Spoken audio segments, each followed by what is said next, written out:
ဂျင်းအတောင်လိုက်မိခဲ့ကြတဲ့ကြော်ညာများ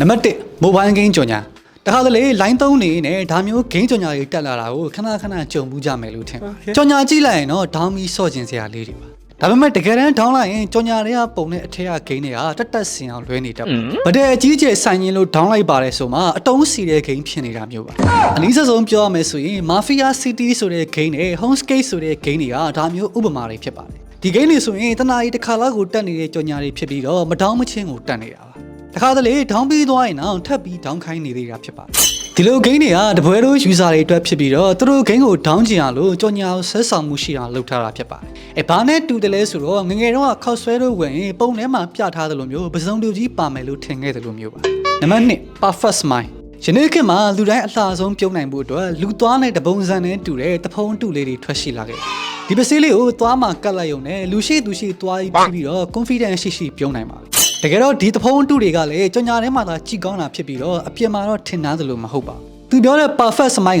ကတကယ် perfect ဖြစ်လားမဖြစ်လားဆိုတာကတော့ဒီပုံတွေကိုကြည့်ရင်သိမြင်နိုင်ရှိနေတဲ့သွားကိုပါခေါ်စေတဲ့အပြင်စကားပြောရင်မှမပီတော့တာကြောင့်ဝယ်ပြီးအလှကြည့်ထားတဲ့သူတွေပဲများခဲ့ပါနံပါတ်3ဂျင်းလက်ကောက်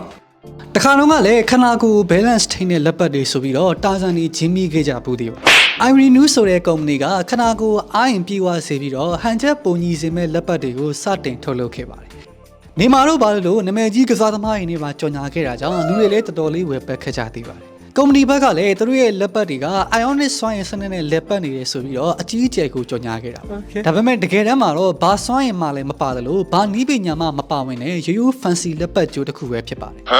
။လူကနာကိုတွေဆိုတာမွေးကလေးက balance ဖြစ်ပြီးသားမို့လို့ဘာအကူပျက်စီးမှမလိုပါဘူး။ကြော်ညာတွေမှာလူတွေကို fix တဲ့သဘောတရားနဲ့လှည့်စားပြီးတော့လက်ကောက်လေးဝတ်ထားရုံနဲ့ဟန်ချက်ညီစီတယ်ဆိုပြီးဂျင်းထည့်ခဲ့ကြတာဖြစ်ပါတယ်။နောက်ပိုင်းမှာလည်းလူတွေကိုနီးမျိုးစုံနဲ့ကြော်ညာခဲ့သေးပြီးတော့လက်ပတ်မျိုးစုံထွက်ရှိခဲ့ပါတယ်။ဒါပေမဲ့အခုကတော့လူတွေလည်းစာတက်သွားကြပြီဖြစ်လို့ဒီလက်ပတ်တွေလည်းပျောက်ချင်းမလားပျောက်သွားခဲ့ပါပြီ။နံပါတ်4 makeup ကြော်ညာထားမသွားဘူးဆိုတဲ့စကားလိုပဲပေါ်တင်ကြီးလိန်နဲ့ကြော်ညာတွေကတော့တရုတ် makeup ကြော်ညာတွေပဲဖြစ်ပါတယ်။တခါလိမ့်လိုက်ုံနဲ့မျက်နှာပေါ်ကဝက်ချန်နဲ့အမဲဆက်တွေကိုယူပြစ်တယ်လို့တတ်တာပျောက်ကင်းတယ်လို့ဆိုကြတာ။ဒါအောင်မယုံလို့ဆိုပြီးတော့လက်တဲ့ဆန်းပြတဲ့ vlogger တွေကလည်းတတ်ကိုရှိတာဖြစ်ပါတယ်။ဝက်ချန်နဲ့အမဲဆက်တွေဆိုတာမျက်နှာအသားရည်မမှန်နေကတ်နေတာမဟုတ်ပဲနဲ့အသားရင်းကြီးစိတ်ဝင်နေတတ်တာမို့လို့ဆရာဝန်တွေနဲ့တေချာကုပြီးမှပျောက်ကင်းနိုင်တဲ့အရာမျိုးတွေဖြစ်ပါတယ်။အဆုံးလေးကြည့်ပြီးရတဲ့အတွက်အားလုံးကိုကျေးဇူးတင်ပါတယ်